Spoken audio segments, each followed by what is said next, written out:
Pois bem, boa tarde a todos por estarem aqui. Estamos muito felizes de estarmos continuando nosso evento, a 22ª SAF. Hoje vamos ter mais uma vez uma mesa de comunicações de alunos da pós, daqui da PUC do Rio, e depois vamos ter uma mesa com a professora Tessa Moura Lacerda, da USP. Então peço que todos fiquem, permaneçam até o final, tanto para participar da discussão dessa mesa, quanto para prestigiarem a palestra da professora.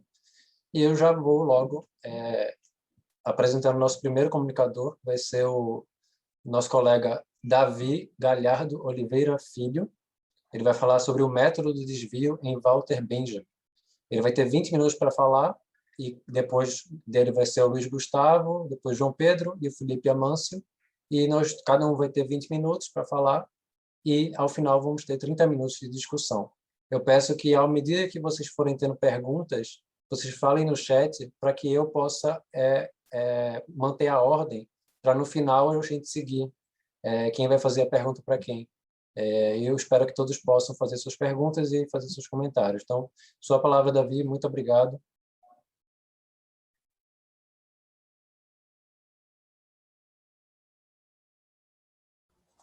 Oi, tudo bom? Estamos ouvindo. Vocês me ouvem?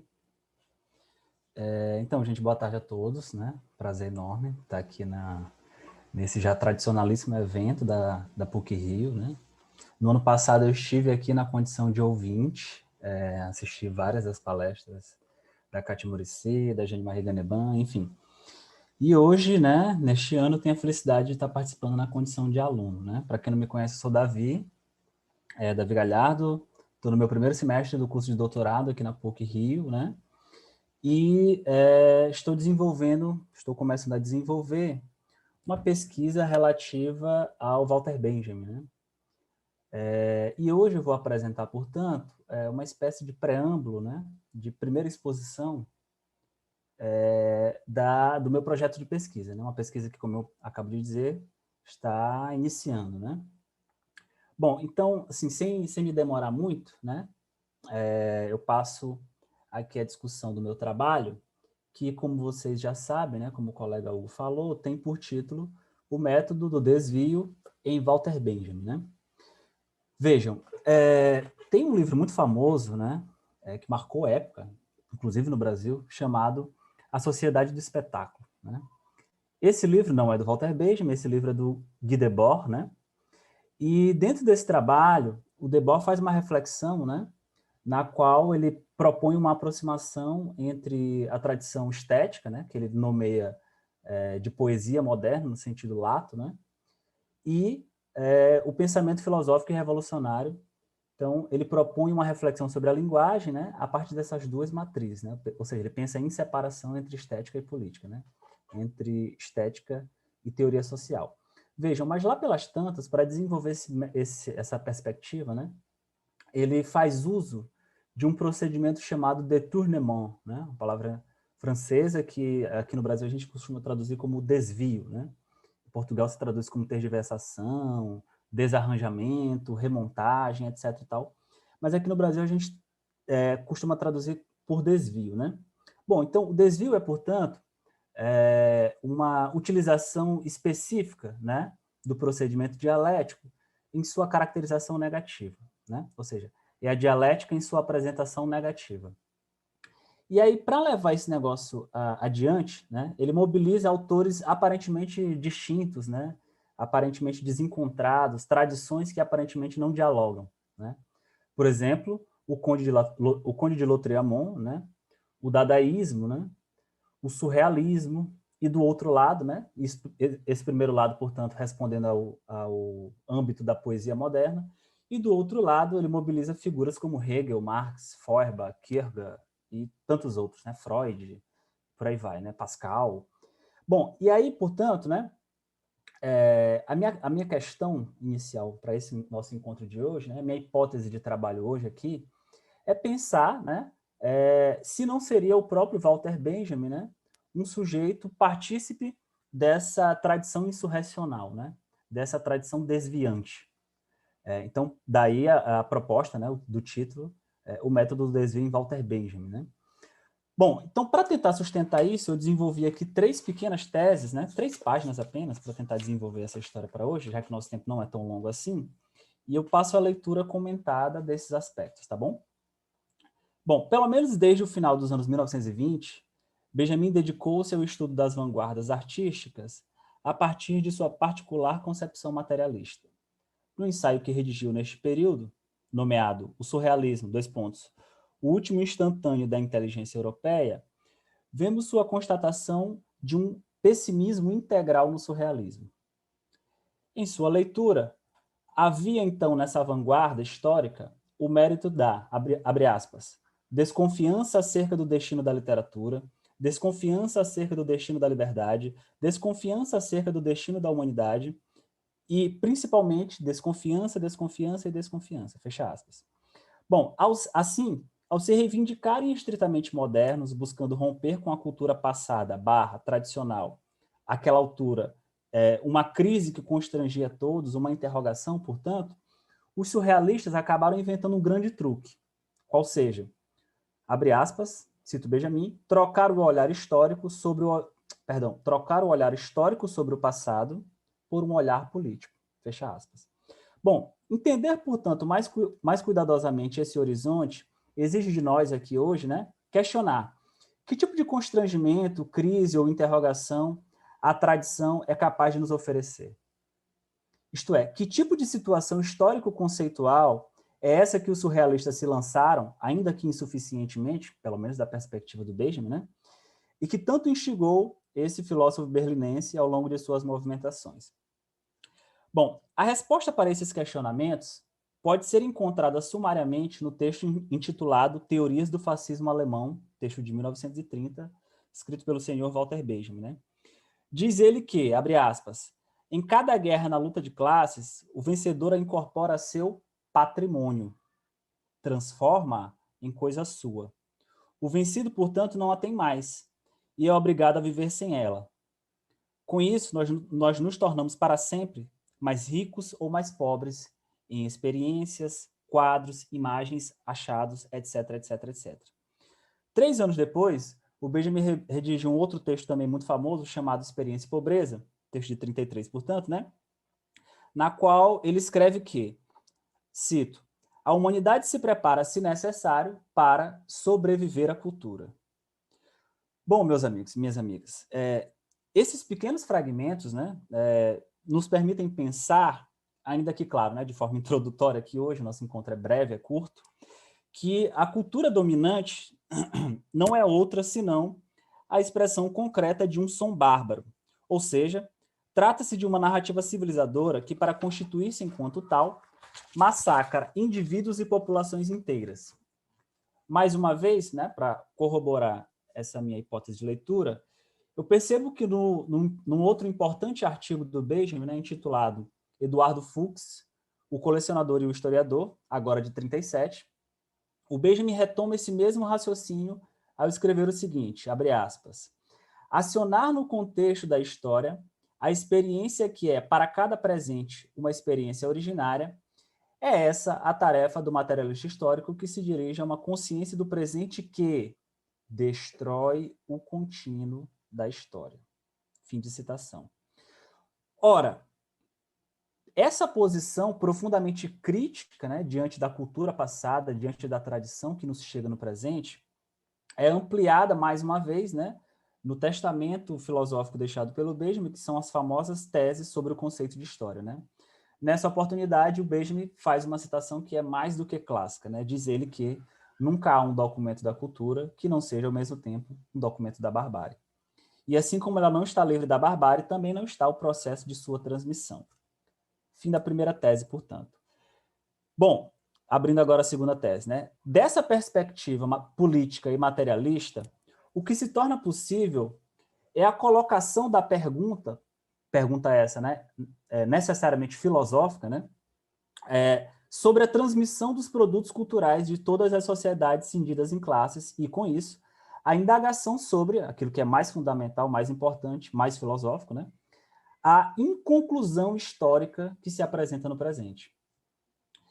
Dito de outro modo, Esse horizonte de reflexão histórico-filosófico, né, consiste simultaneamente na relação crítica entre presente e passado recente. E, por outro lado, também no trato da cultura como certa estratificação fetichista de bens culturais acima da vida social. Ou seja, trata-se de pensar aqui os produtos culturais que chegam até nós, né, não como, para citar aqui, fazer uma paráfrase aqui com o Hegel, né, não como belos frutos de uma árvore que chegam para a gente como algo dado, né, mas pensá-los a partir de uma perspectiva desviante nos permite perguntar pelo próprio contexto histórico, pelas próprias condições sobre as quais eles foram formados, né? Bom, e aí para justificar essa proposta de abordagem, eu recorro a um texto difícil do Benjamin, né? Pouco lido, em certo sentido, que é a famosa tese de livre-docência recusada, né, pela universidade, chamada Origem do Drama Barroco Alemão, né? Nessa oportunidade, o Benjamin afirma expressamente, abre aspas, método é desvio, né? O meu método é o desvio. Bom, então, a partir disso, eu proponho que essa posição estratégica adotada pelo Benjamin consiste em construir no presente, a partir do que se encontra apenas pré-formado, construir, portanto, né, uma imagem histórica efetivamente capaz de redimir o passado.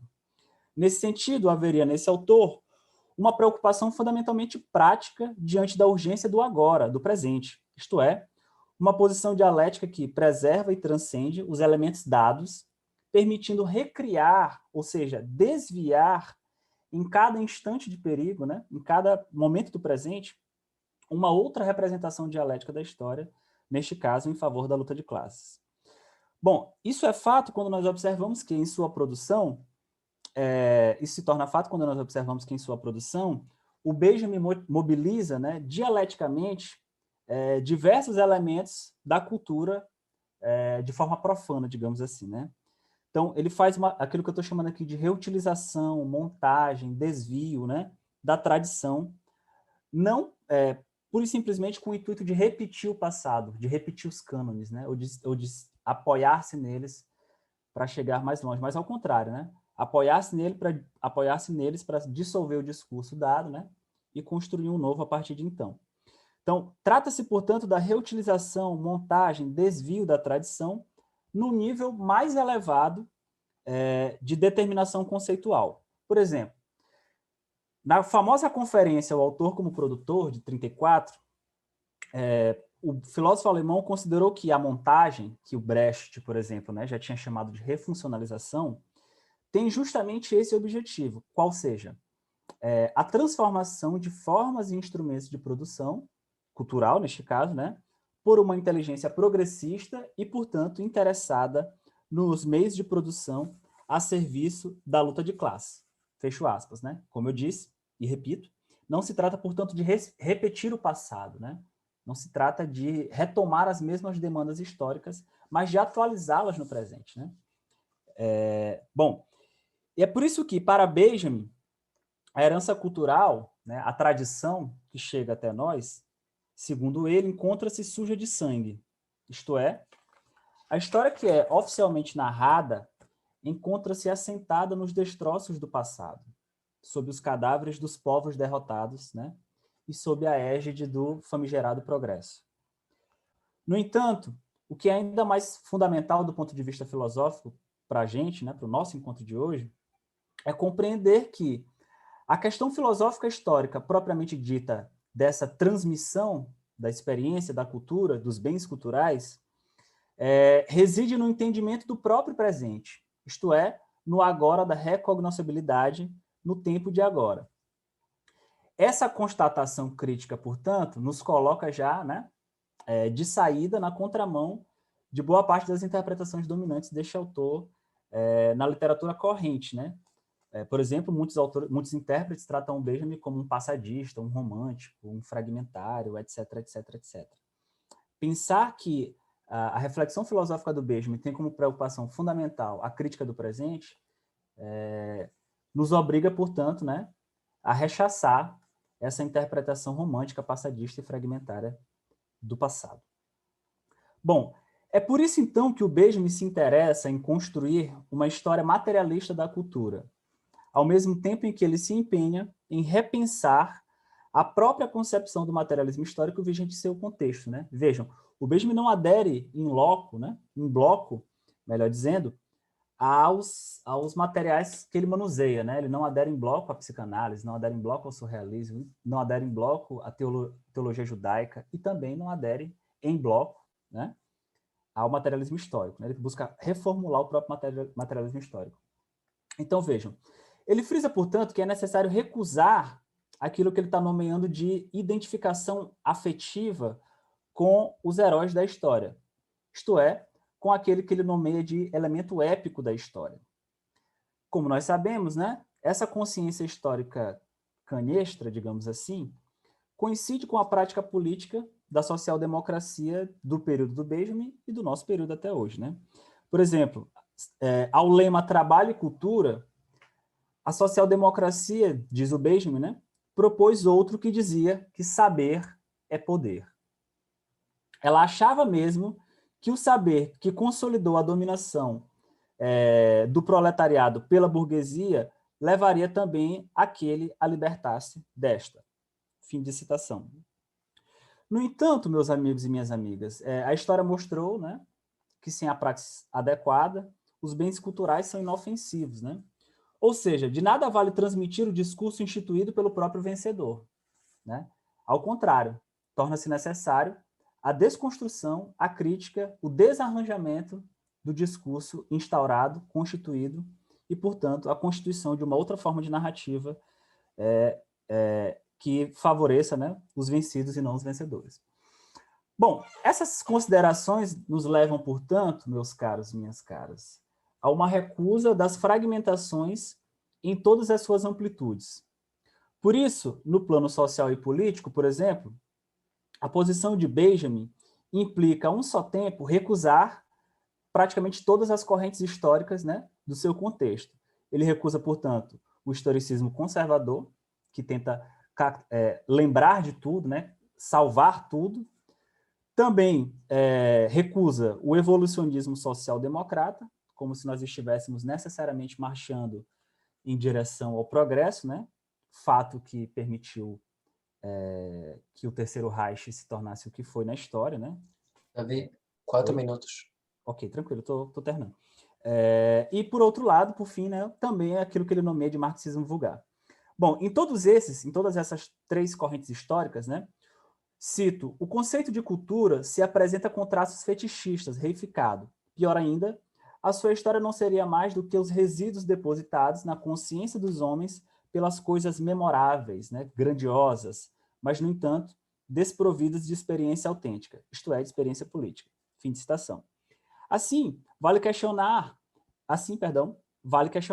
de que forma se deve, então, pensar a herança cultural e a crítica social? Bom, a tese que eu estou propondo sustentar aqui, né, é que se faz preciso reexaminar, na contramão das leituras correntes, o sentido benjaminiano da escovação da história contra pelo.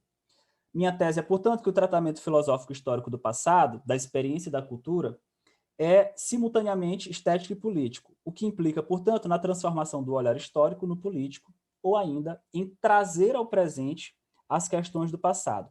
Dito de outra maneira, trata-se de compreender a história enquanto montagem dialética, ou melhor, enquanto desvio conscientemente formulado pela crítica do presente.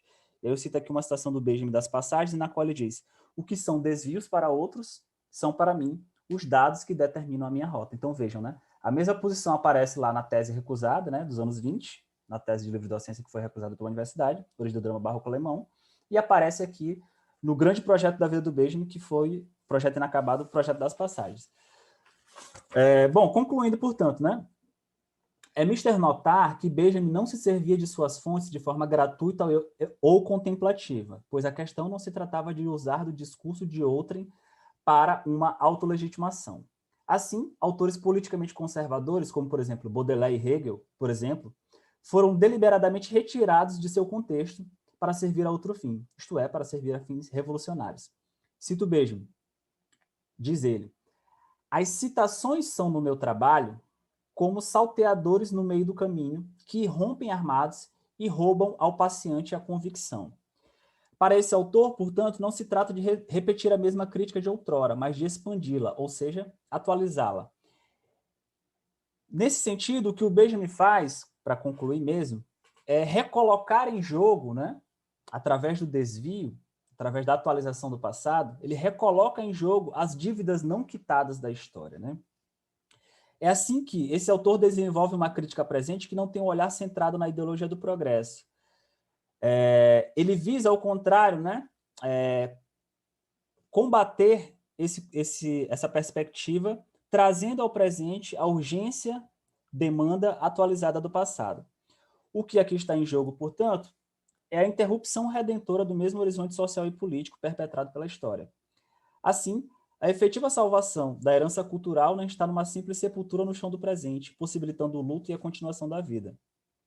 Ao contrário, trata-se de notar que, em qualquer época, os vivos, e aqui eu estou citando o Benjamin, tá, gente? Em qualquer época, os vivos descobrem-se no meio-dia da história. Desta maneira, espera-se deles que preparem um banquete para o passado, pois salvar o passado significa convidar os defuntos à mesa. Bom, minha gente, eu agradeço a atenção, me coloco à disposição, tá bom? Obrigado, boa tarde a todos. Muito obrigado, Davi. Excelente comunicação. Passamos para a próxima, lembrando que as perguntas são ao final. Passamos para a próxima comunicação do nosso colega Luiz Gustavo de Oliveira Rodrigues. O título de sua apresentação é Uma existência algorítmica, efeitos da inteligência artificial sobre a pluralidade humana. Muito obrigado, Luiz, por ter se inscrito para participar, colaborar. Ele assim como eu, somos todos novos aqui. Fico muito feliz de ver colegas recém-ingressos já apresentando seus trabalhos. Então, sua palavra. Bom, boa tarde, eu me chamo Luiz Rodrigues. Uma breve apresentação. Eu sou engenheiro aeronáutico de formação. Eu tenho mestrado em administração pela Imperial College, defendido em 2011, sobre sistemas de inovação. E eu tenho mestrado em design, com interfaces de suporte à decisão. Eu sempre trabalhei com dados, durante todos esses 15 anos trabalhando com dados e desenvolvendo produtos de suporte à decisão para diversas empresas. E eu queria começar com isso para contextualizar um pouco a intenção dessa minha pesquisa, né? E também para deixar claro que é uma pesquisa ainda começando, né? Eu não venho da filosofia, vocês vão perceber até pelo tom que eu trago aqui. A minha intenção é justamente entender, né? E conforme foi acontecendo nas minhas pesquisas anteriores e na minha profissão, entender efeitos sobre esses produtos que usam inteligência artificial sobre a pluralidade humana, e aí sim trazendo para como define pluralidade Hannah Arendt, e para hoje especificamente eu me ancoro num texto dela chamado Que é Autoridade, principalmente para trazer um contexto em que a inteligência artificial está sendo produtizada e algumas ameaças à pluralidade, como ela define.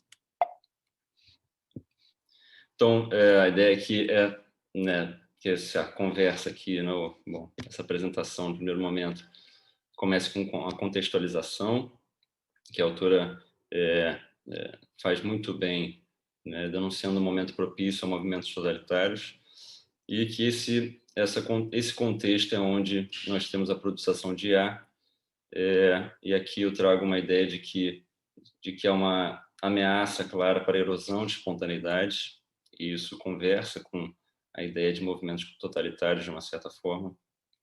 E no terceiro momento trazer a ideia de que esse momento também é propício a outros movimentos, e deixar no ar aqui o que eu estou querendo dizer com isso. Então são muitos pontos abertos, mas espero que a correlação, né, entre as ideias que eu vou apresentar aqui fique suficientemente clara até para convidar novas pessoas a me procurarem e me ajudarem nesse começo de pesquisa. Então, a contextualização feita pela Hannah Arendt, aqui nas palavras dela, do texto Que é Autoridade, é que, historicamente, podemos dizer que a perda da autoridade é meramente a fase final, embora decisiva, de um processo que, durante séculos, solapou basicamente a religião e a tradição. mas que, em parte alguma, essa quebra foi resultado direto dos próprios regimes ou movimentos. Antes, era como se o totalitarismo, tanto na forma de movimentos como de regimes, fosse o mais apto a tirar proveito de uma atmosfera política e social geral, em que o sistema de partidos perdera seu prestígio e a autoridade do governo não era mais reconhecida. Esse é um contexto que se inaugura, segundo ela, ali na virada para o século XX, e ela elabora muito bem essa evolução desde séculos antes. O entendimento de autoridade pela autora é uma autoridade que implica uma obediência na qual os homens retêm sua liberdade. E desde a antiguidade, Platão esperava ter encontrado uma obediência dessa espécie quando outorgou às leis a qualidade que faria delas governantes inquestionáveis de todo o domínio político. E aqui essa noção muito interessante que conversa com a produção de A, de que os homens poderiam pelo menos ter a ilusão de serem livres por não dependerem de outros homens. Não obstante, o governo dessas leis era construído de maneira obviamente despótica e não autoritária. Outro elemento que eu quero ressaltar nesse contexto, né, para conversar com a produção de A, é de que mesmo Platão deve ter descoberto que a verdade, isto é, as verdades que chamamos de autoevidentes, compelem a mente, e que essa coerção, embora não necessite de nenhuma violência para ser eficaz, é mais forte que a persuasão e a discussão. O problema a respeito da coerção pela razão, contudo, está em que somente a minoria se sujeita a ela, de modo que surge o problema de assegurar que a maioria, o povo, que constitui em sua própria multiplicidade o organismo político, possa ser submetida à mesma verdade. E outra conceituação importante para os próximos slides, quando eu falar de produtos de inteligência artificial, é esse entendimento de que somente regimes totalitários visam a total eliminação da própria espontaneidade, isto é, da mais geral e elementar manifestação da liberdade humana por intermédio de seus diversos métodos de condicionamento. E aí aqui eu espero que já tenha saltado um pouco mais a relação com produtos de inteligência artificial nessa questão de produção de verdade, de ilusão de liberdade, e essa possibilidade de erosão de espontaneidades, né, que no caso de produtos de inteligência artificial, e aí eu falo a partir de uma experiência de 15 anos trabalhando com isso, o que se tenta conter são imprevisibilidades, são coisas que tragam mais custos ou que sejam contra-eficientes, né? E o que se vende para os usuários, né, para o uso, para o consumo, é uma redução de penas ou de esforços, né? A ideia de maior felicidade. Então, a produção de IA, e esse é um argumento central, ela busca previsibilidade, eficiência e felicidade, ou pelo menos essa imagem da felicidade. Tá? Eu acabo trazendo para essa ideia de condicionamento de espontaneidade, sempre relacionando com a ameaça à espontaneidade, a padronização de comportamentos, novamente ameaçando a espontaneidade, e a exploração de vulnerabilidades igualmente. Eu vou trazer exemplos aqui agora para tangibilizar um pouco melhor do que eu estou falando quando eu falo de produtos que usam inteligência artificial, especificamente no que eles se relacionam com ameaças à espontaneidade. Então, produtos que, para previsibilidade, ordenam informações, direcionam publicidade ou conteúdos diversos e recomendam produtos buscando uma previsibilidade de consumo, de cliques, de visualizações, mas que, em paralelo, condicionam espontaneidade. A produtização que busca otimização de experiências, otimização de processos e otimização organizacional, e que, em paralelo, padroniza comportamentos para eficiência e reduz espontaneidades. E produtos que buscam automatizar decisões, facilitar decisões, orientar decisões e comoditizar a atenção, né, como uma moeda de troca, e comoditizar serviços, também como a gente vê em grande escala.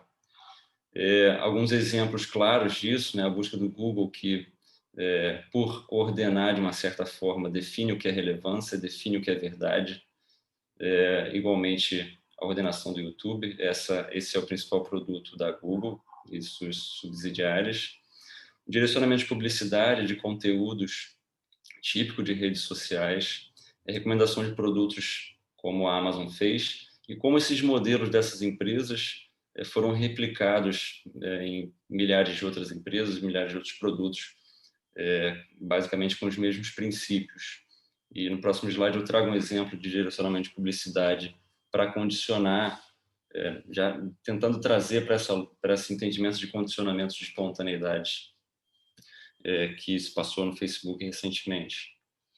Sobre padronização de comportamentos para eficiência, a gente pode ver muitos esforços para produtos que autocompletam alguma coisa que iríamos escrever ou preencher, que sugerem digitações de frases ou respostas automáticas, isso tudo em prol de uma eficiência e que, sem dúvida, reduz espontaneidades e riqueza de discurso. O reconhecimento facial de padrões tão polêmico e que, de fato, é justificado como uma otimização de processo, mas que traz ameaças seríssimas à espontaneidade. Os próprios chatbots e programação de linguagem natural, que reduz, né, significativamente a possibilidade de uma conversa mais espontânea e imprevisível. Otimizações organizacionais que padronizam times e estruturas e, com isso, né, reduzem drasticamente a possibilidade de produtos ou da elaboração de soluções muito mais plurais e originais.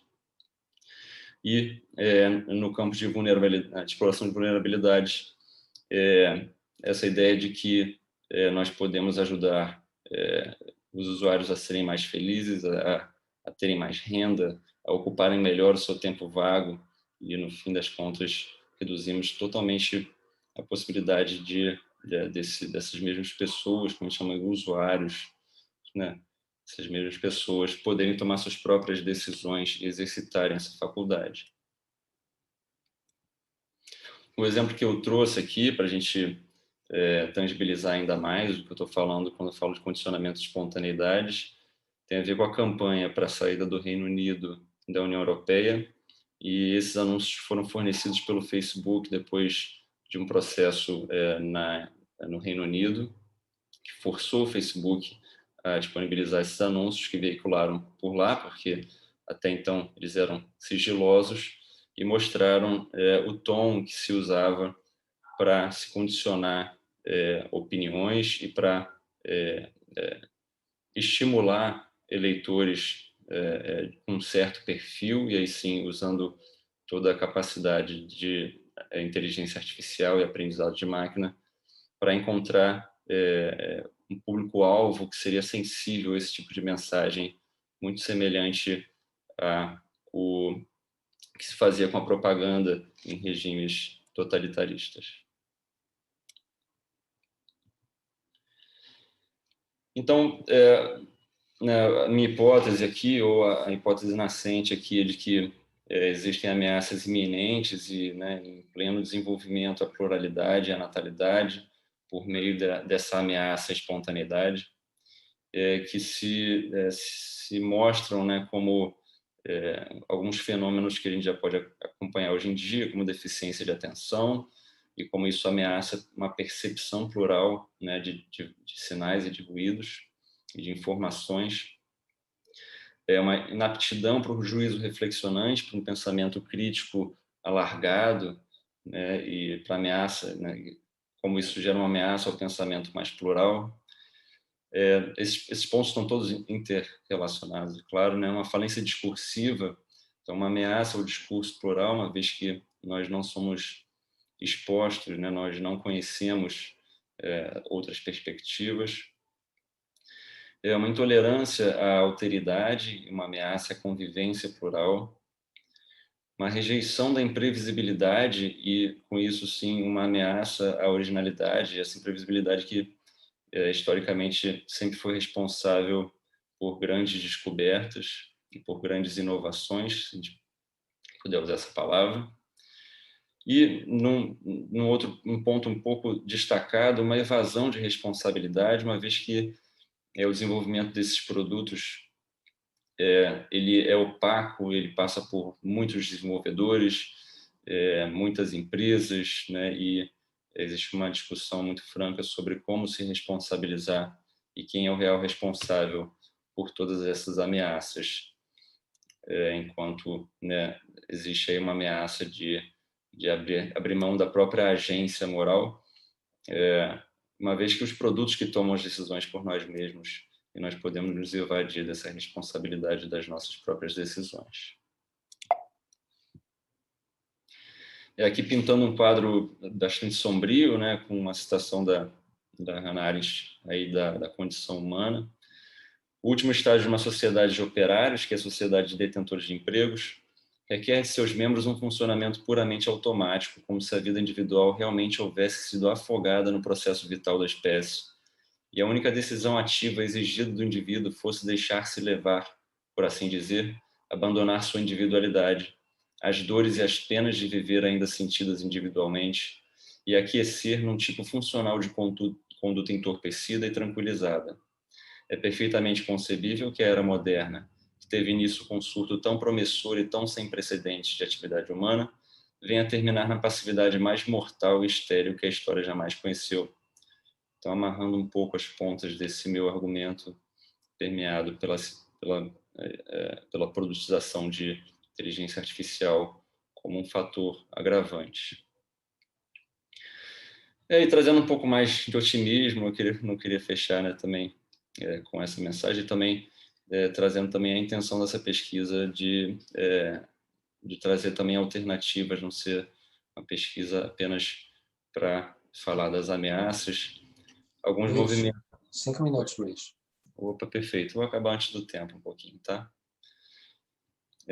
Então, alguns movimentos que estão em franca discussão, né, apesar dos obstáculos, das dificuldades, e que um momento de ruptura com a tradição possibilitaria também, e vem possibilitando em, né, em uma escala ainda tímida, em alguns, a gente pode dizer, mas que tendem a se tornarem cada vez mais expressivas. Movimentos pela interdisciplinaridade, multidisciplinaridade e transdisciplinaridade, a criação e desenvolvimento democráticos de produtos, cada vez mais discutido e pleiteado,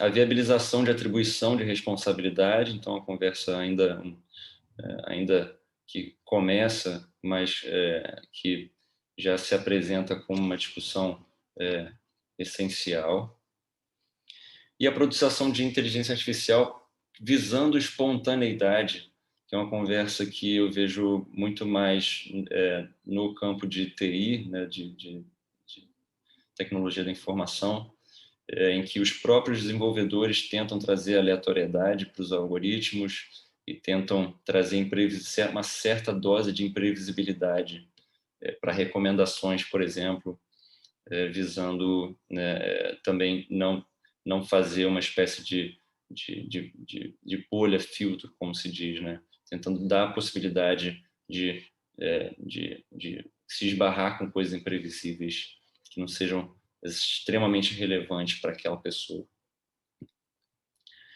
Então, terminando aqui com uma mensagem que pode ilustrar esse momento oportuno, ainda no mesmo texto da Hannah Arendt, a perda da permanência e da segurança do mundo, que politicamente é idêntica à perda da autoridade, não acarreta, pelo menos não necessariamente, a perda da capacidade humana de construir, preservar e cuidar de um mundo que nos pode sobreviver e permanecer um lugar adequado à vida para os que vêm após. Viver em uma esfera política sem autoridade, nem a consciência concomitante de que a fonte desta transcende o poder e os que o detêm, significa ser confrontado de novo, sem a confiança religiosa em um começo sagrado e sem a proteção de padrões de conduta tradicionais e, portanto, autoevidentes, com os problemas elementares da convivência humana. Então, isso é a ideia de que é um momento de reconstrução e uma oportunidade para repensar problemas elementares da convivência humana. E é isso. Deixo aqui meu e-mail. e convido a quem realmente tiver fontes interessantes e quiser debater sobre o assunto, por favor, entre em contato. Aproveita que está começando.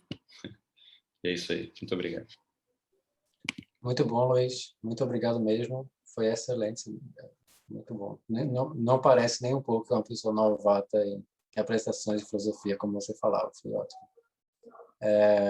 Próxima apresentação, então, vamos receber o nosso colega João Pedro Martins. João vai falar sobre identidade e conceito. Apontamentos sobre o tópico da identidade na desconstrução a partir de Derrida. Sua palavra, João.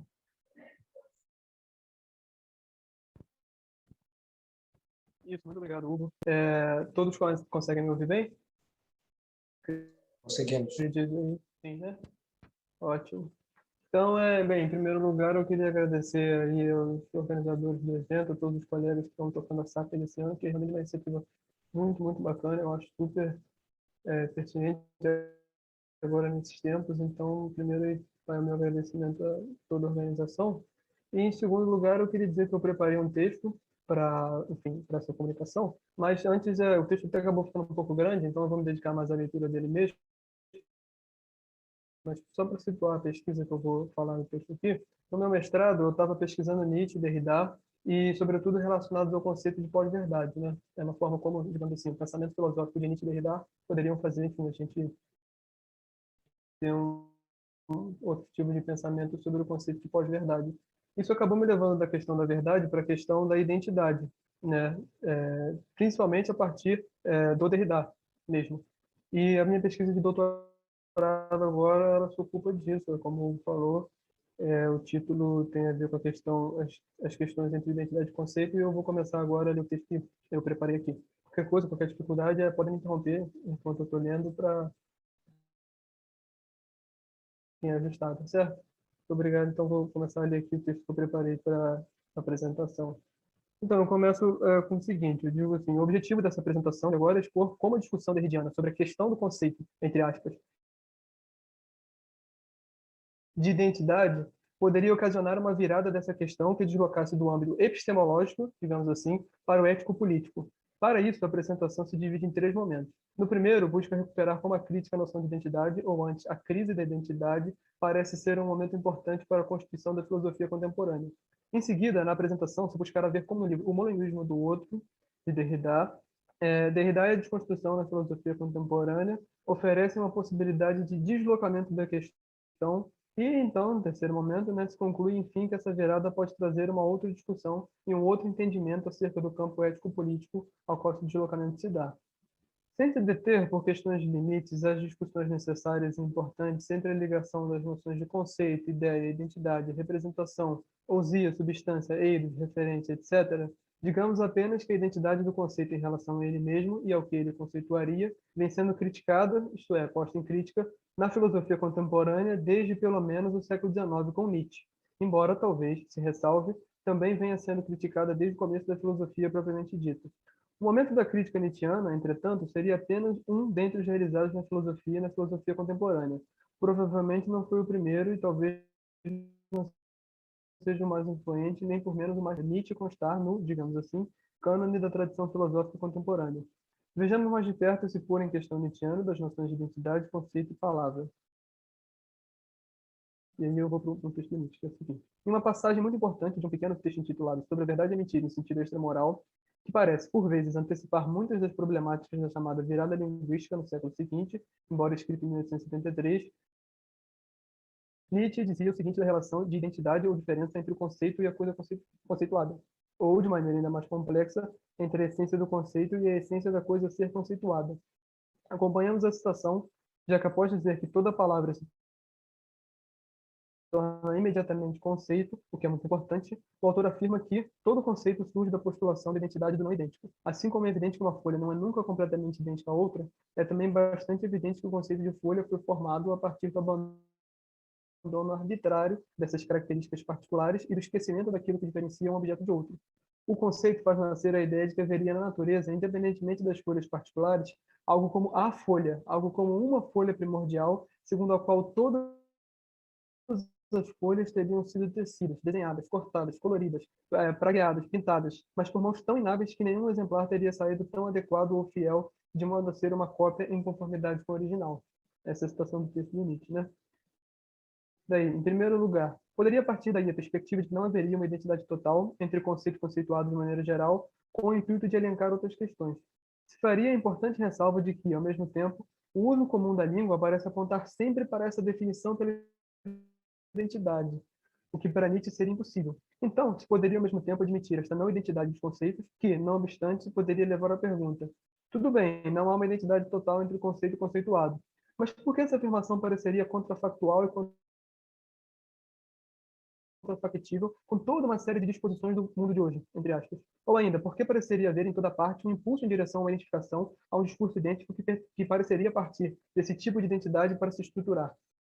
No século seguinte, talvez a obra de Jacques Derrida, filósofo francófono nascido na Argélia colonial francesa em 1930, possa ao menos estruturar essa questão e fornecer significativos postulados para o debate. Um dos momentos no qual essa questão parece ser trabalhada de forma privilegiada na obra de Derrida é no livro O Monolinguismo do Outro. Nesse livro, Derrida, por exemplo, diz: nossa questão é sempre identidade, e pergunta ainda, como na chave da argumentação anteriormente proposta, o seguinte: o que é a identidade? Esse conceito, cuja transparente identidade ele mesmo é sempre dogmaticamente pressuposta por tantos debates sobre o monoculturalismo ou sobre o multiculturalismo, sobre a nacionalidade, cidadania e o pertencimento em geral. Essa perspectiva nos permite ver como aí se distanciaria dos pressupostos mais correntes citados na passagem para tratar a identidade, em Derrida. Em primeiro lugar, é a própria transparência do conceito de identidade a si, ou ainda a identidade do conceito de identidade, que é posta em questão. Resulta desse gesto uma crise do conceito de identidade, que vale a pena pensar. Diz Derrida, ainda em Um Monolinguismo do Outro, que, em seu conceito corrente, a anamnese autobiográfica pressupõe identificação, não identidade justamente. Uma identidade não é nunca dada, recebida ou alcançada. Não. Apenas perdura o processo interminável, indefinidamente fantasmático da identificação. Assim se entraria também no campo da identidade pessoal, entre aspas, né? Dessa maneira, o que seria o uno do conceito de identidade, a identidade enquanto acabamento de idêntico, o mesmo sem diferença, redunda em uma impossibilidade. A impossibilidade, entretanto, aqui não é mero impeditivo. É a partir dessa primeira impossibilidade da identidade total que se desdobram os processos fantasmáticos ou espectrais de identificação. Uma identificação que nunca chega a uma identidade enquanto fórmula. O livro começa como um diálogo, o livro, O Monolinguismo do Outro, começa como um diálogo entre dois interlocutores identificados apenas por um travessão, ou então não identificados. É possível se perguntar se seria coincidência que esse texto que aborda a linguagem, um texto que desdobra uma desconstrução junto da identidade e da alteridade, seja justamente um diálogo. Dois interlocutores se projetam. Um deles assume uma fala que seria mais próxima àquela de Jacques Derrida, sobretudo se levarmos em consideração que ele narra frequentemente fatos, se poderia dizer, autobiográficos. A outra fala frequentemente contradiz essa primeira, assumindo uma posição quase sempre contrária ou desconfiada, apontando no começo do texto que sua tese principal redunda não apenas numa contradição lógica e formal, mas, talvez mais grave, numa contradição performativa, sendo logo reticente em relação aos predicados expostos pelo primeiro interlocutor, né? Apesar disso, no entanto, esse segundo interlocutor concorda em ouvir o que o primeiro tem para relatar, demonstrar e atestar. O título do livro, O Monolinguismo do Outro, acaba por ser, ao mesmo tempo, a apresentação e talvez a síntese mais enxuta, mais sintética do que poderia ser o argumento central do texto. Ele acaba por ser a formulação mais reduzida e mais concentrada da frase que já no início do livro é dita pelo primeiro dos interlocutores, e acaba servindo como fio condutor de toda a discussão. A frase, antes de ser meramente uma frase, é também o paradoxo principal, o espanto que anima toda a discussão. A frase de início, e aparentemente paradoxal, dita pelo primeiro interlocutor logo no principiar do livro, é a constatação de que se pode dizer: eu não tenho senão uma língua e ela não é minha. É a partir deste paradoxo, dessa condição na qual ele mora e demora-se, que se desdobra a figura do monolinguismo do outro. Ele só tem uma língua, ou seja, o monolinguismo, mas ela não é dele, é do outro. É sobre este pertencimento não pertencente, ou sobre pertencer ao não pertencer, se constroem ou se desconstroem as primeiras noções sobre identidade. Toda assertiva sobre a identidade pessoal, que passe pela figura de dizer um eu sou isto ou aquilo, pressupõe já uma língua na qual é possível dizer um eu. O eu só se diz a partir de uma língua, e só a partir de uma língua se pode dizer eu. Ora, essa língua em que se pode dizer um eu, poderemos ver a seguir, vem sempre de um outro, ela é sempre ensinada, mesmo que pareceu por um outro. A propriedade da língua, mesmo que seja a minha língua, foi sempre instaurada e instituída por um outro. Ora, e para Derrida, essa língua que vem do outro era explicitamente a língua do outro, pois Derrida aprendeu o francês e teve o francês por primeira língua na Argélia colonial, colonizada pelos franceses. Ali poderia-se dizer que o francês falado era a língua do outro, do além-mar. Esse recurso à sua situação específica, ao que, digamos, poderia chamar de autobiografia, não é fortuito. Um dos objetivos mais explícitos do texto, e é o primeiro interlocutor que o diz, é tentar demonstrar como a sua situação específica, a de Jacques Derrida, poderia fazer deduzir, mesmo que seja um caso particular, algo universal, ou antes, uma condição que está para todos, e que está para todo o haver língua, uma condição que está para todos os falantes. Essa condição, a qual Derrida faz referência, é a de ser, entre aspas, com toda a polêmica que tal palavra, ser, já apresenta, que vai ficar mais claro no correr do texto. Enfim, a referência a qual Derrida faz é de ser o que poderia se chamar o franco-magrebino, do norte da África. Ele o é, e não obstante, há aí uma perturbação da identidade. Em primeiro lugar, esta palavra, franco-magrebino, enquanto tal, é a junção de dois termos por um hífen, um traço de união. Essa junção, entretanto, é realizada por um hífen muito suspeito e não deixa de ser problemática. Para além disso, a união dos termos, longe também de partir de um consenso sobre o que quer que seja um ou outro, não realiza ou traz, Derrida diz, uma justa posição, um acréscimo, uma riqueza ou uma soma de identidades, mas trai antes uma perturba de identidade. A expressão que Derrida usa é trouble d'identité. A relação de Derrida com a sua situação identitária tem pormenores específicos que, apesar de particulares, também ajudam a denunciar, num certo sentido, a fragilidade de toda a situação identitária. Morando no norte da África e portando, de nascimento, como se diz, o título de cidadania francesa, uma das fragilidades de sua situação identitária redunda da própria fragilidade de sua cidadania, embora ela seja sempre, em maior ou menor medida, frágil. Derrida, ainda muito criança, no curso da Segunda Guerra Mundial, e por razão de sua ascendência judaica, teve sua cidadania francesa revogada, não portando assim também nenhuma outra. O argumento, pois, não parte apenas da perspectiva de que Jacques Derrida falava uma língua francesa que, na região onde cresceu, poderia levantar questões coloniais. Trata-se também de que Derrida, falando francês e portando o título de cidadania francesa, simplesmente a perdeu e não ganhou qualquer outra cidadania durante o decurso de boa parte da Segunda Guerra. Trata-se de uma situação singular, na qual os grupos judeus franceses na Argélia, por decisão do Estado francês, tiveram sua cidadania francesa revogada. E Derrida, muito jovem, deixou então igualmente de ser considerado legalmente cidadão francês por um certo período de tempo, sem que outra cidadania lhe fosse concedida. A situação era de um falante da língua francesa a quem a cidadania francesa havia sido negada. Poderíamos dizer que então falava uma língua que não era sua também. Sua situação específica logo redunda num caso paradigmático. Se poderia falar numa linguagem tradicional, embora isso traduza mal o que está em jogo aqui. Enfim, num caso paradigmático da perturbação da identidade. No entanto, essa figura não está lançada apenas para o seu caso. Bem ou mal, explícito ou furtivo, estaria para toda a relação de identidade uma perturbação da identidade. O seu caso, redundando de uma situação colonial, tornaria isso explícito, mas, sobretudo, é preciso ler levando em consideração, como diz Derrida, que, longe de querer dissolver a especificidade sempre relativa, por mais cruel que seja, das situações de opressão linguística ou de expropriação colonial, esta universalização prudente e diferenciada deve dar conta, eu diria mesmo que ela é a única a poder fazer, da possibilidade determinável de um tal sujeitamento e de uma hegemonia. E fecha a situação do Derrida. Falar uma língua que não é sua, falar uma língua que é do outro, seria, sim, um traço disponível para toda relação com a língua, e, por consequência, por toda enunciação de um eu que tem de passar dessa maneira por uma língua. Derrida chama isso de alienação da língua. No entanto, como ele mesmo diz, essa é uma estranha alienação, que nada aliena, pois não há um eu dizível anterior a esse eu da língua que possa ser alienado, embora a língua frequentemente faça referência a uma situação originária que estaria para além do traço de toda lembrança e seria, enfim, a propriedade natural do sujeito. Derrida chama isso de alienação à demeure. Essa alienação que se demora por toda a demora do eu é também a alienação que torna possível dizer um eu qualquer, qualquer que seja. Sendo sempre do outro para esse eu, a propriedade de uma língua fica assim interdita. A especificidade da situação colonial torna flagrante a não propriedade de uma língua, tal como as vicissitudes da questão relativa à identidade. No entanto, o que torna o caso particular de Derrida algo de alcance universal é também o caráter que mesmo o mestre ou colono não é o dono ou o senhor daquilo que julga ser seu, ou também daquilo que busca ter propriedade. Só se pode estar na posição de querer ter essa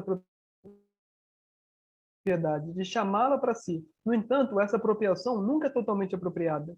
No seio de qualquer afirmação, como um eu posso isto ou aquilo, está a alienação operante da língua, a perspectiva de que só se pode dizer um eu posso a partir de uma língua que já o antecedeu e que, em certo sentido, já o colonizou como cultura. Isso não significa dizer que não há diferença na posição de colono ou na de colonizado, mas antes de afirmar o caráter colonial de toda cultura. Como diz Derrida, na citação, toda cultura é originalmente colonial.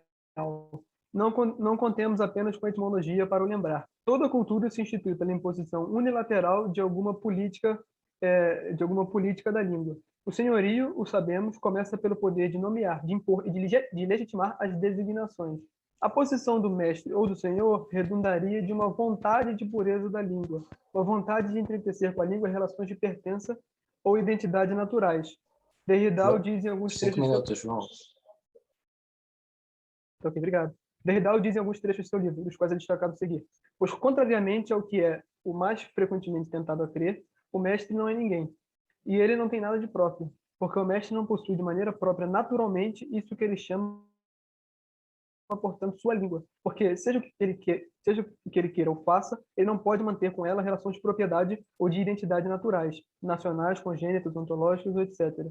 Porque ele não pode acreditar e dizer esta apropriação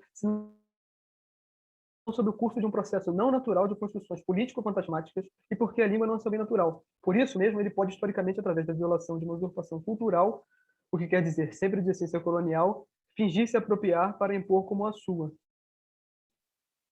Dessa perspectiva, podem derivar tanto uma nova maneira de lidar com o espectro político, quanto com a questão da identidade.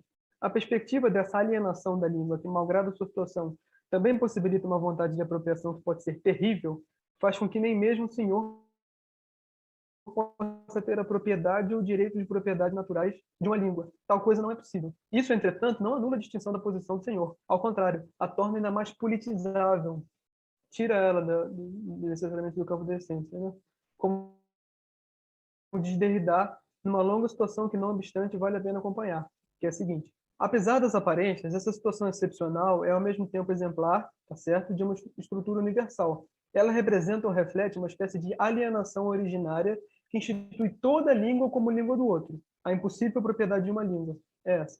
Mas isso não deve conduzir a uma espécie de neutralização das diferenças, a que se ignora expropriações determinadas contra as quais um combate pode ser conduzido sobre frentes bem diferentes. Ao contrário, está aí o que permite repolitizar a questão.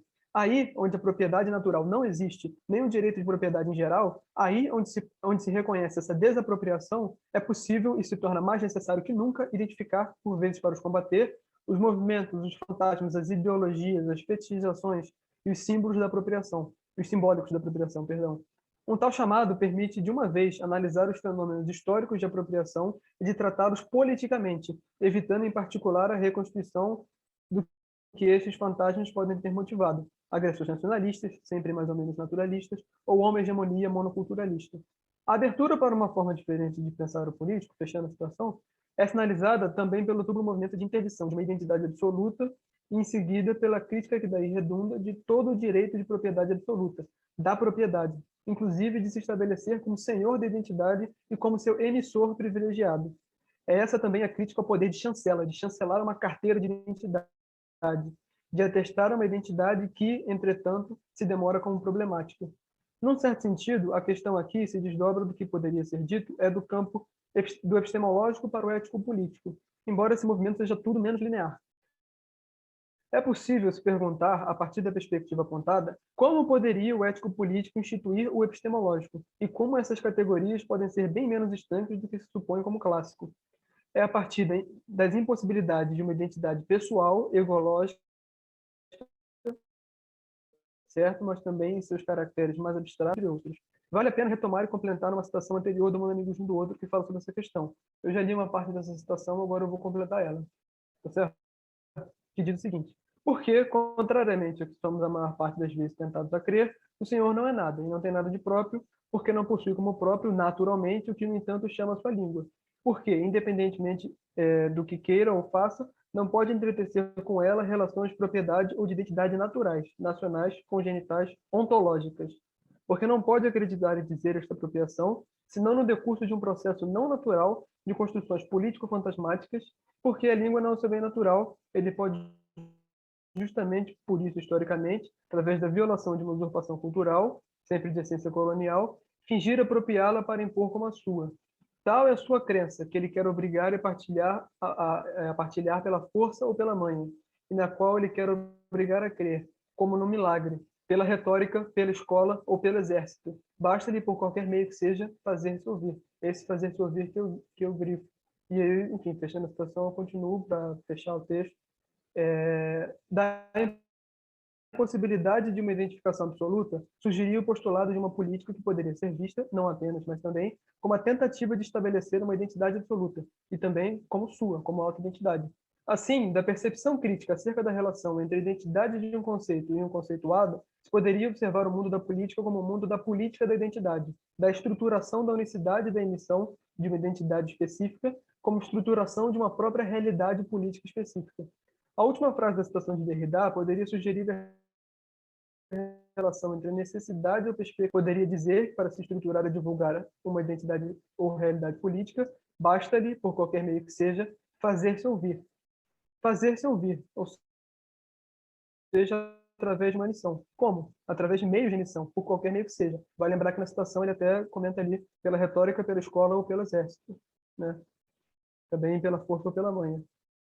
Não se trata, é preciso dizer mais, de se afirmar ou de se negar a identificação ou a identidade de algo específico, ou da identificação em geral. Bastaria apenas compreender como ou de que maneira o mundo político poderia ser também movido por identidades ou identificações. Pensar a estruturação destas seria também pensar. Não se trataria de dizer, no plano dos assim chamados sujeitos, se as pessoas estão ou não ligadas a uma identidade ou identificação. Trata-se da figura do espectro, algo ali presente na desconstrução, e que, enfim, a metáfora que o espectro, digamos assim, passa é de que tem algo ali presente, sem dúvida, mas que se faria presente enquanto ausência, ou talvez melhor, enquanto referência. Não se trataria de fazer disso uma metafísica, uma teoria geral, por questões e razões que parecem ponderáveis. Isso também se desconstrói. Se trataria antes de seguir o fio da meada dessas desconstruções. A própria figura da emissão só pode ser constituída enquanto se desconstruindo, em se desconstruindo. João, você Aliás, pode... toda a emissão seria também uma... E acabou o texto. Pode. Acabou ficando muito grande, tive que dar uma corrida, peço desculpa aí para todo mundo. Que é isso. Muito obrigado, João. Seguimos agora para a próxima e última comunicação aqui do horário, com Felipe Amâncio Braga. A sua comunicação é intitulada O Perdão segundo Paul Ricoeur. Sua palavra, Felipe. Oi, boa noite a todos. Eu sou o Felipe Amâncio, sou doutorando aqui na casa e desenvolvo uma pesquisa sobre o problema da metáfora como uma questão filosófica.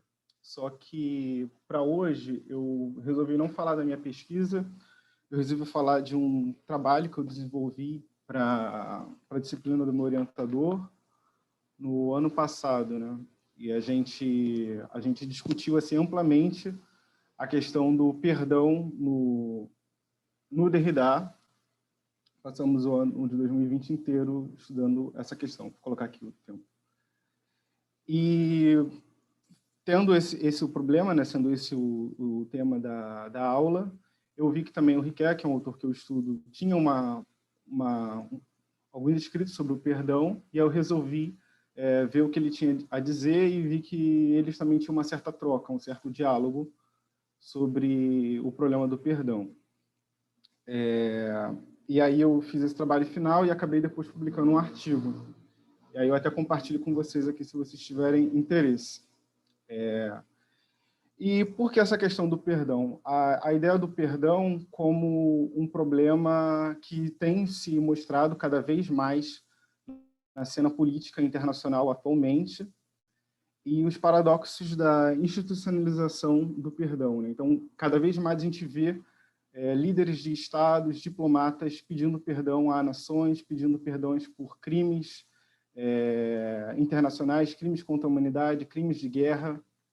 E aí fica um pouco esquisito, porque às vezes são até mesmo nações que não têm uma tradição abrâmica, cristã, judaica, pedindo perdão entre si, como o primeiro-ministro japonês pedindo perdão aos coreanos, aos chineses. Então, assim, é meio que como se fosse um certo esvaziamento desse problema do perdão na cena diplomática e jurídica. E um dos últimos exemplos que nós temos é a África do Sul pós-apartheid, na Comissão da Verdade e Reconciliação, pedidos de perdão pelos crimes de guerra. E, mais recentemente, ano passado, a gente teve o caso do rei da Bélgica pedindo perdão aos congoleses pelo período colonial. Então, sendo esse a ambiência, né, o cenário, eu vou começar a discutir como que o Riquet trata dessa questão do perdão e de seus impasses de sua institucionalização. Eu preparei um slide, assim, tem como eu compartilhar isso? Vocês estão me ouvindo? Cadê? Eu ouvindo, Felipe. Compartilhar um slide.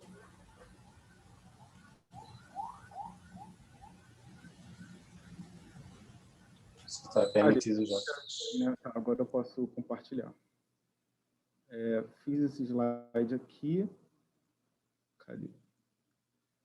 Então, pois bem, essa aqui é a apresentação, o perdão segundo Paul Ricoeur.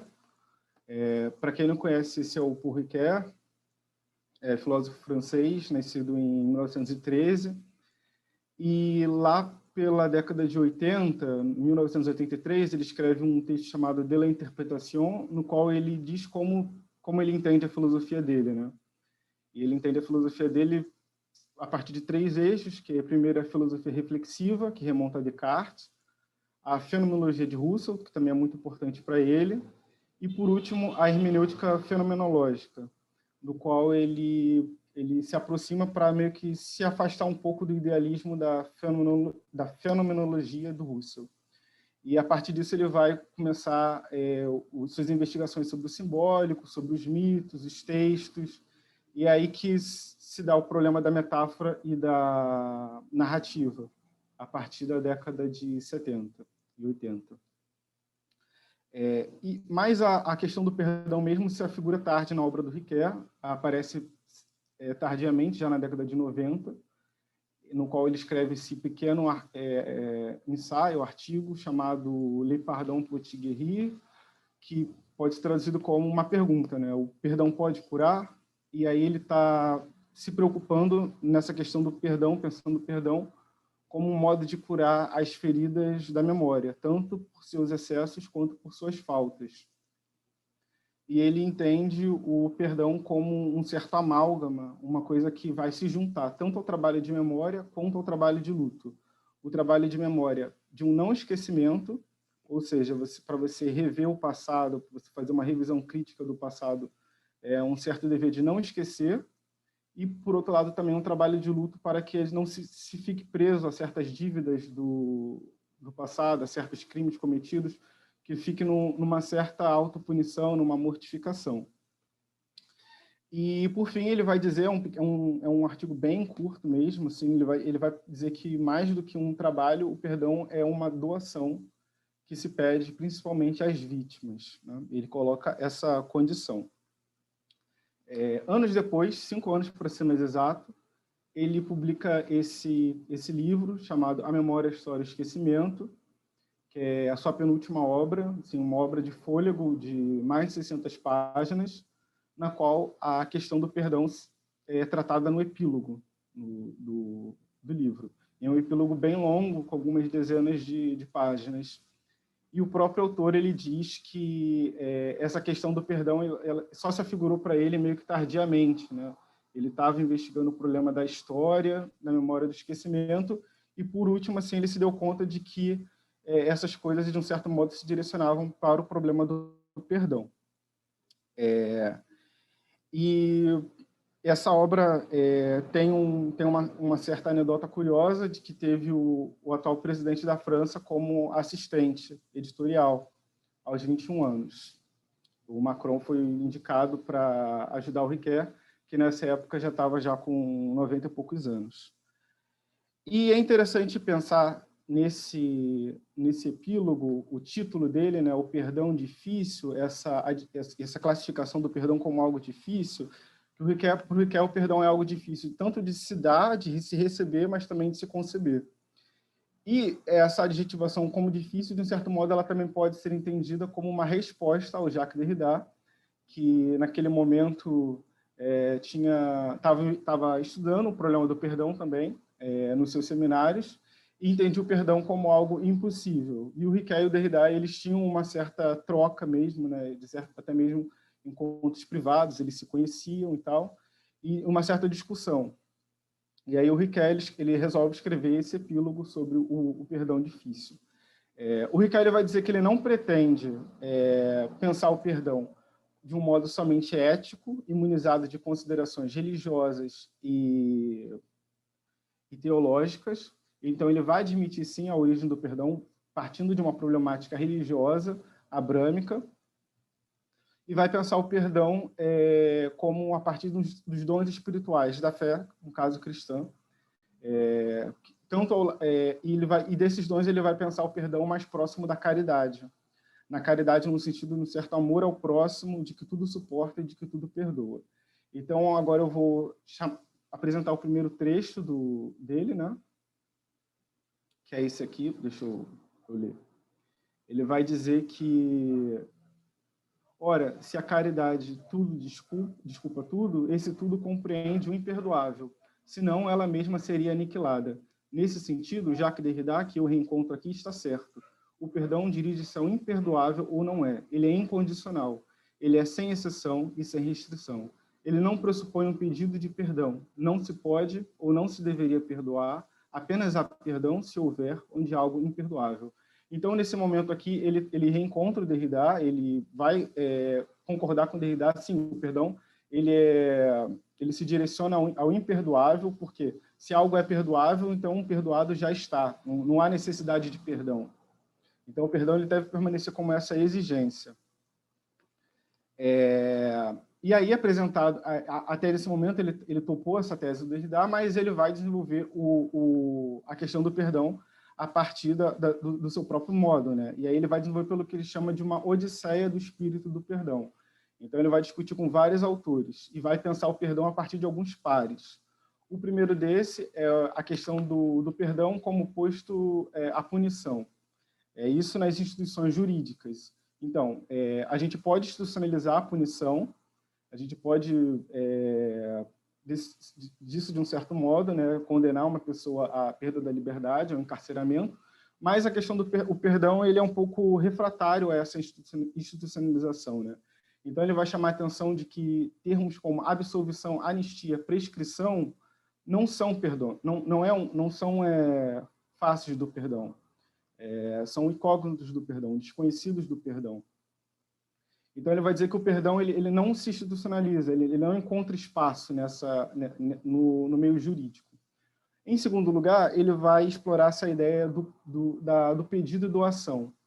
E aí ele vai partir tanto do Marcel Mauss, sobre o ensaio sobre a dádiva, e o Georges Bataille, que explora isso na parte maldita. Então, ele vai chamar a atenção de que o pedido e doação de perdão não se dá num eixo horizontal, numa reciprocidade, numa troca, numa retribuição.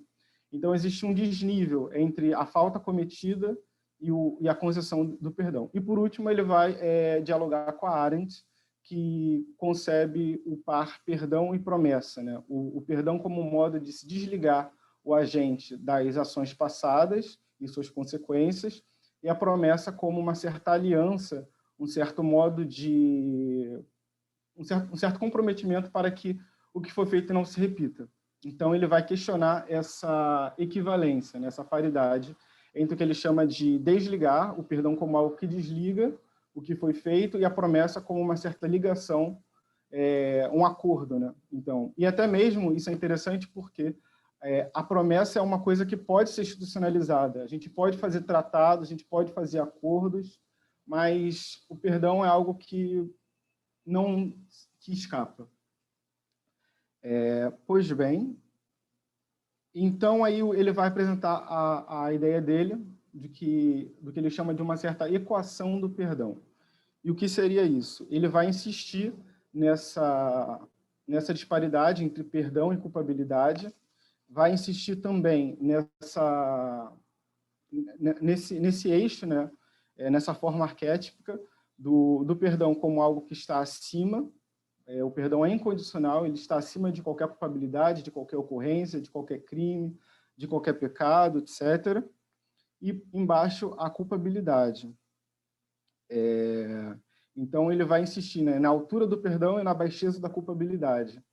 E diferente do Derrida, o Derrida ele até admite isso, né, que ora o perdão ele é incondicional, ora ele aceita a condicionalidade, mas ele sempre vai insistir na questão da incondicionalidade, nessa coisa de que não tem que ser pedido, etc. Para o Ricoeur, ele também aceita isso, só que ele diz que ele vai explorar o par perdão e arrependimento, que é um par bastante tradicional dessa tradição abrâmica.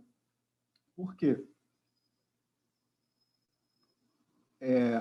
Porque para o Ricoeur, a ocasião do perdão é a culpabilidade. Só se pode haver perdão, o perdão só se faz necessário quando se pode imputar a alguém uma culpabilidade por um mal feito. Então, não que o perdão, para ele ser concedido, ele demande um arrependimento, uma mortificação, etc., mas ele precisa que exista esse arrependimento como confissão de falta. E só aí o perdão ele pode ser considerado, né? Porque nem todo mundo concede perdão. E para o Ricoeur, o perdão ele é algo que deve encontrar a ipseidade do culpado. O perdão ele pensa o perdão como uma resposta existencial que deve encontrar o culpado no seu âmago, né? No seu íntimo.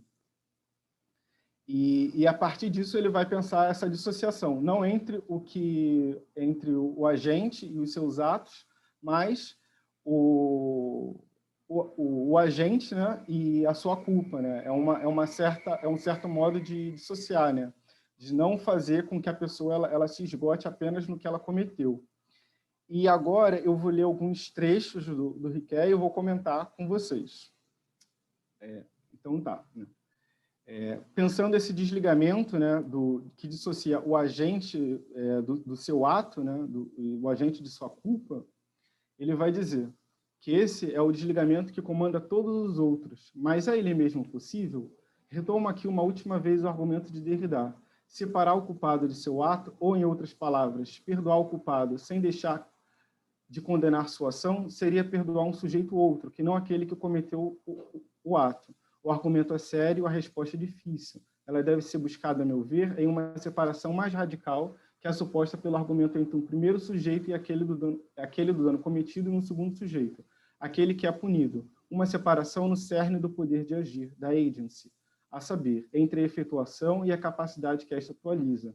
Essa dissociação íntima significa que a capacidade de engajamento do sujeito moral não se esgota por suas inscrições diversas no curso do mundo.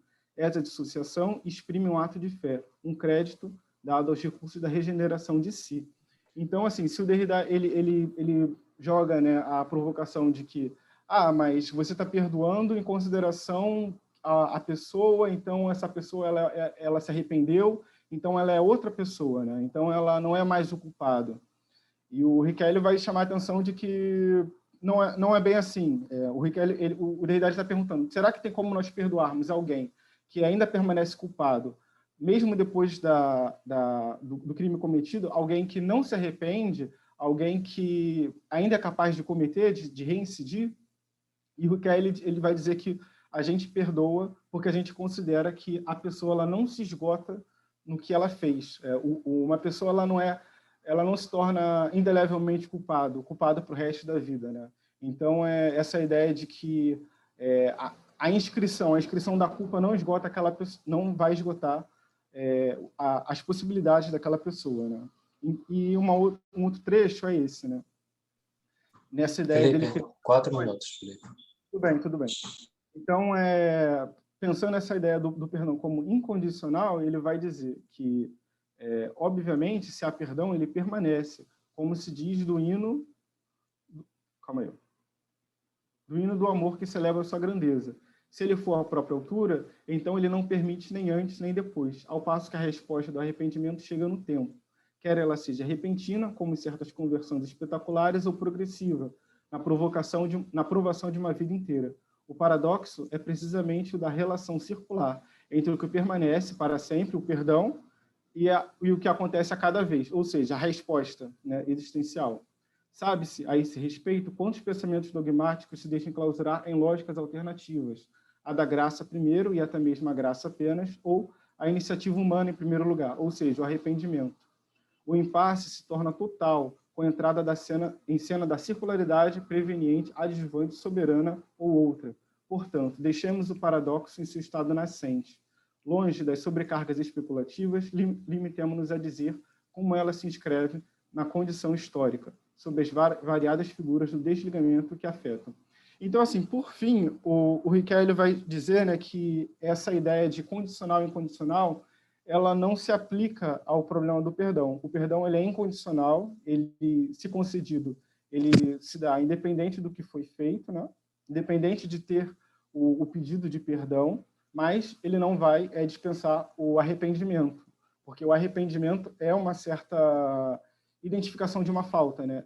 E não que isso seja só uma condicionalidade, mas é pelo arrependimento em que uma falta, uma culpabilidade, ela é identificada e o perdão se faz necessário. E aí, por fim, ele vai dizer o seguinte, sobre o signo do perdão, o culpado seria considerado como capaz de outra coisa além de seus delitos e faltas. Ele seria devolvido à sua capacidade de agir e à ação de continuar. Essa capacidade que seria saudada nos mínimos atos de consideração, nos quais reconhecemos o incógnito do perdão encenado na cena pública. Esse incógnito seria, digamos assim, uma certa consideração, digamos, não vou aplicar a pior pena, entende? Coisas do tipo. Finalmente, é dessa capacidade restaurada que a promessa que projeta ação para o futuro se apoderaria. A fórmula dessa fala libertadora, abandonada só no nudez de sua enunciação, seria: tu vale mais que teus atos. Então, o perdão, como Riquelme pensa, ele é concedido em consideração à pessoa, que ela é muito mais do que os delitos que ela cometeu. E é a partir disso que se pode perdoar. Era o que eu tinha para apresentar hoje. Obrigado. Muito obrigado, Felipe. Excelente. Bom, agora abrimos para as perguntas. Nós temos 3 já ordenadas. Quem quiser fazer perguntas pode falar no chat. Então, começando pela pergunta do Marcelo Capello para o Luiz Rodrigues. Ok. Obrigado, Hugo. Não sei se descompartilha a tela do... Como é, gente? Tá. Beleza. Valeu, Felipe. Luiz, eu vou ser bem rápido, né? Até para dar tempo de ter várias perguntas. A gente pode conversar mais depois lá no nosso grupo de Hannah Arendt, de tecnologia, enfim. Muito diretamente, né? A primeira tensão que me aparece quando a gente compara com o totalitarismo, a inteligência artificial, por que motivo se eliminaria a espontaneidade? No caso do totalitarismo, diretamente tem a ver com uma questão ideológica, né? E por isso eu te pergunto se em algum momento da sua pesquisa você pensa ou está trabalhando com essa hipótese de talvez abordar qual a relação desse aspecto puramente técnico da inteligência artificial com algum viés político, né? Que talvez seja um pouco o que a Shoshana Zuboff faz no Capitalismo de Vigilância, né? Que aí está diretamente ligado essa previsibilidade humana com uma necessidade de mercado. Enfim, só perguntando. Eu pretendo abordar sim, né? Eu acho que principalmente como uma ferramenta que usada com essa intenção equivocada, ela se torna muito poderosa. Ela viabiliza projetos que numa escala global, de uma forma muito pervasiva, que é bastante assustadora, né? Assim, mas sim, pretendo sim. A minha intenção trazer muitas ilustrações de como isso pode estar se dando, né, e de como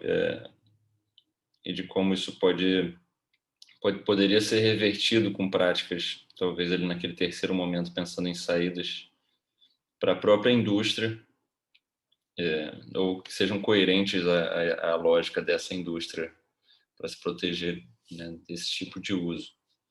Mas, enfim, essa é uma discussão totalmente atual, né? A gente vê já essas empresas tentando conversar na medida do possível, né, sobre como se proteger desse tipo de aplicação, que eles mesmos lavam as mãos e falam, não foi para isso que foi desenvolvido isso.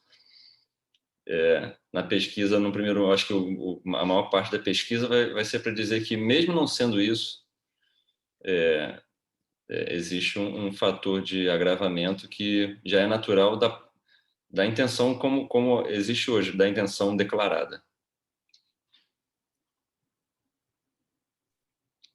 Priscila, por favor, você pode escolher para quem você quer fazer a pergunta primeiro, para o Davi ou para o Luiz. Você pediu para os dois? Você pode falar agora, eu liberei esse microfone. Eu tô confusa aqui, obrigada. Eu vou seguir a ordem, tá bom? Davi, Luiz. Vou ser muito rápida também, na verdade, só queria fazer, talvez, não sei, 2 contribuições. Primeiro, perguntar para o Davi se ele tem algum contato com a obra crítica, não a poética, do Haroldo de Campos.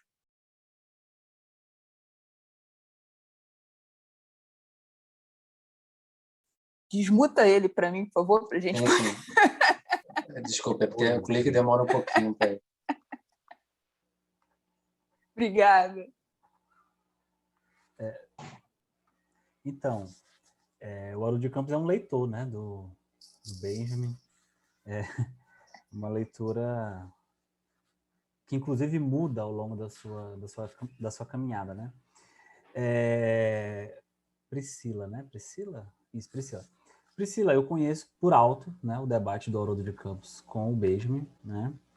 Sobretudo enviesado, influenciado, atravessado por aquele livro que já é muito famoso aqui no Brasil, um livro clássico, que faz um estudo sobre a recepção do Benjamin no Brasil, né, de 1960 a 2005, que é do Gunther Karl Pressler, né? Benjamin Brasil, uma recepção tal. Então, assim, mas eu acho que você tem razão, né? É um debate frutífero que, de repente, pode ser incorporado aí na minha proposta de tese. Eu perguntei isso porque eu gostei muito do que você falou, porque eu não tenho graduação em filosofia, eu tenho graduação em história, e o Haroldo de Campos bebe muito nas fontes do Walter Benjamin, quando ele vai pensar a ideia de tradução dele, que não é tradução, né? É transcriação. E tem isso que você falou, digamos, a proposta do Haroldo de Campos é exatamente isso, né? Primeiro, pensar num tipo de história que seja uma tradução, que se retroalimente dela mesmo, e, nesse sentido, uma espécie de transcriação, né? Porque a gente está falando sempre de uma espécie de história crítica que nunca tem um interpretante final, nunca pode ter, né, uma última palavra, e sempre uma espécie de alimentar esse motor, assim. Então, era só mais para tentar fazer uma contribuição que eu acho que, de repente, pode ser muito interessante para você, assim, para o Haroldo de Campos ter uma leitura muito rica do Walter Benjamin. Eu acho que a própria obra dele já daria, a própria recepção que ele faz do Benjamin já daria uma outra tese, né? Mas, enfim, eu concordo com você. Perfeito. Obrigado. Eu que agradeço. Muito bom. Luiz também, muito bom, cara. Que bom que tem um engenheiro aqui para conversar com a gente, oportunidade muito rara. Fico muito feliz, assim, que vocês têm, né? A gente pensa e vocês realizam. Acho interessante. E a outra contribuição também dentro do meu mundinho de 2 ou 3 autores, que eu queria saber se você já leu alguma coisa do Pierre Lévy. De repente pode ser interessante para você. Não, eu não conheço, Priscila. Obrigado pelas boas-vindas. Nunca pensei que seria tão bem recebido no Departamento de Humanidades. Mas acho que esses são sintomas dos tempos, né?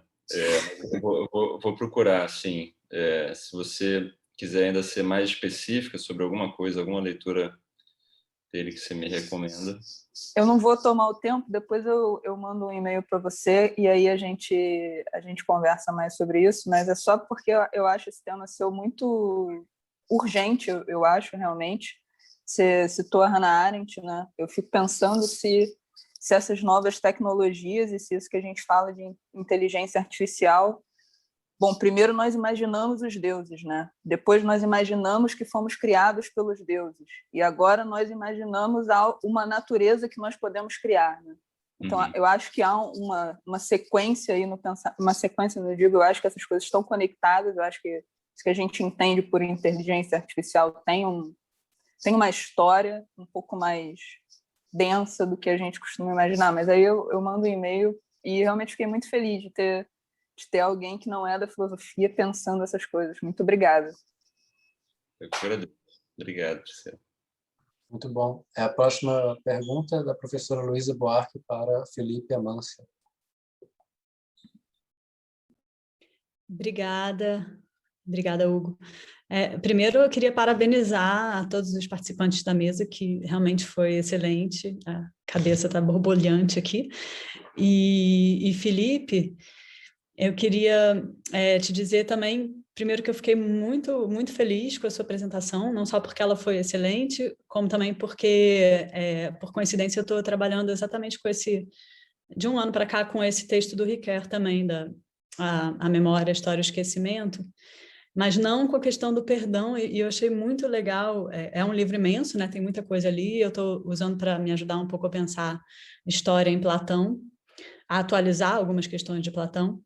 E uma coisa que me chama a atenção no que ele fala sobre história, muito rapidamente, é como que dá para a gente fazer um paralelo entre memória coletiva, né, o plano histórico mesmo, o macro, e memória individual, né, e esquecimento também nesses dois planos, né, como que você pode pensar um esquecimento histórico paralelamente a um recalque, né, no plano biográfico, assim, né, no plano individual. Tá? Então, o que eu queria te perguntar é se, no caso do perdão, se você acha que esse trânsito pode acontecer ou se há diferenças, porque me chamou muito a atenção que você fala, você esclareceu super bem, apresentou super bem essa coisa do, né, como é que a pessoa rompe com o eu que ela era quando ela fez o ato, né, essa coisa da agency que você apresentou agora no final. E aí eu fiquei me perguntando como que isso acontece no caso histórico, né? Porque você começou falando do rei da Bélgica, da Bélgica que pede perdão para o Congo. Não são as mesmas pessoas, mas a gente sabe que a mesma dinâmica de exploração e de privilégios, etc., continua, né? Então, assim, nesse caso histórico, no plano macro, assim, o perdão é suficiente? Eu te perguntaria, assim. Mas, enfim, é mais para você saber se você explorou, se o Ricoeur explora essas aproximações e distanciamentos entre o plano do indivíduo e o plano coletivo. Oi, Luísa, boa noite. Obrigado pelos elogios. Eu acho que tem um texto, ele tem uma publicação que acho que está o Ricoeur, o Derrida, eles tratam, né, desse problema dessa Comissão da Verdade e Reconciliação na África do Sul. Até tem uma longa nota, né, que o Ricoeur trata desse problema desse perdão, né, que é pedido, etc. e tal. Só que isso não é bem o cerne da discussão dele, né? Então, ele fica muito mais nessa questão de que se perdoa em consideração a pessoa, né, que ela não é simplesmente um culpado, aquilo dali não vai marcar ela pro resto da vida, ela não se esgota naquele ato que ela fez. Só que ele não trata tanto dessa questão. Quem trata mais dessa questão é o Derrida. E o Derrida, tanto no texto dele, né, acho que o perdão é impossível, ele vai explorar, assim, Derrida tem 2 tomos, assim, acho que de 400 páginas sobre o perdão. A gente, com o Paulo, assim, a gente chegou assim, até a página 200, assim, uma coisa impressionante. E para o Derrida, por isso que ele pensa, de um certo modo, também que o perdão é impossível, né? Os agentes morreram. Então, como que eu posso pedir perdão como se os agentes morreram, se as vítimas morreram, como é que se pede perdão? Que sentido tem em pedir esse perdão, né? Mas, de um certo modo, ainda se pede, isso vira meio que uma cena pública, né? Vira meio que um certo teatro, uma coisa assim que a gente duvida, meio que da honestidade disso, né?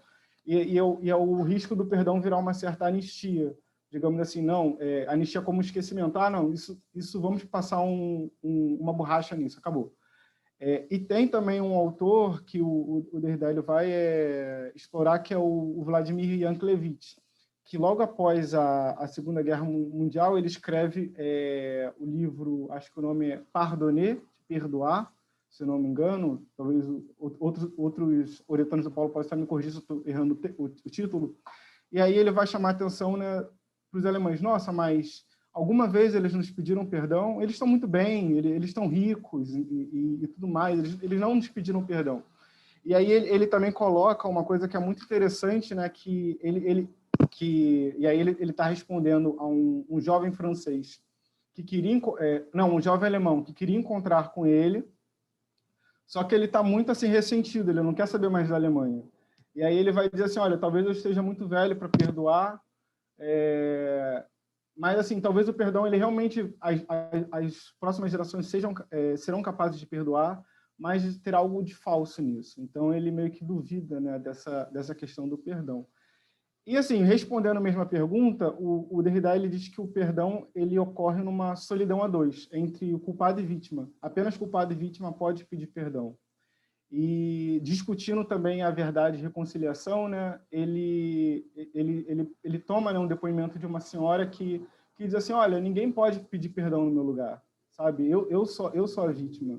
Não existe isso de um país pedir perdão, sabe? Um terceiro pedir perdão, sabe? É uma coisa íntima. Então, é complicada essa ideia de pedir perdão em nome da nação. Mas é o que está acontecendo. Okay. Rodrigo, se você puder fazer suas perguntas rapidamente, nós temos mais 4 minutos.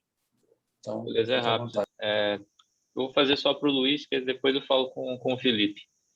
Para o Luiz é bem rápido, porque eu achei muito interessante a tua apresentação. Realmente, como eles falaram, não parece que você está ainda só no início da pesquisa, você já está assim com um pé um pé seguro e já apresentando questões muito boas.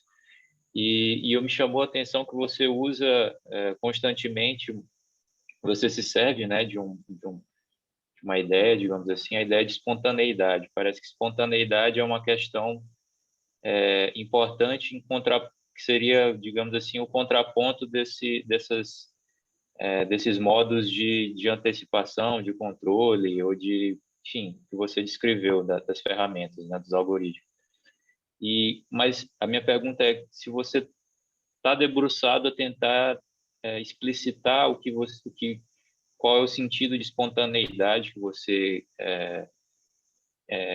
crê que possa ser produtivo, porque para mim isso é a chave, digamos assim. A partir daí que se pode pensar ainda melhor e todo esse resto que você está pesquisando.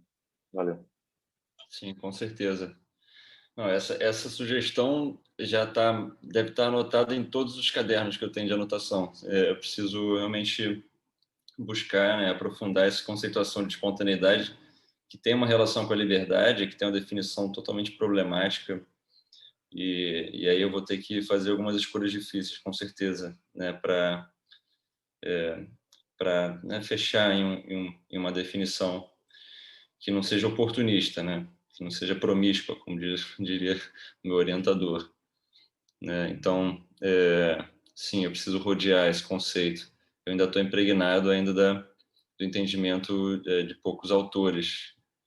E eu acho que nada mais justo, assim, seria muito proveitoso, na verdade, ter uma definição muito rica do que é isso, né? Muito mais ampla do que eu posso ter hoje. Mas, bom, eu tentei botar num formato aqui na apresentação que todo mundo consiga se relacionar, né, parte da sua definição de espontaneidade, mas a relação muito forte com a liberdade ainda, assim, é o ponto de partida. Excelente. Agora vamos fazer uma pequena pausa de 10 minutos para então retornarmos às 7 horas com a palestra da professora Tessa Moura Lacerda. Esperamos todos aqui. Quem quiser ir tomar um cafezinho, está liberado agora. Vamos para a gravação.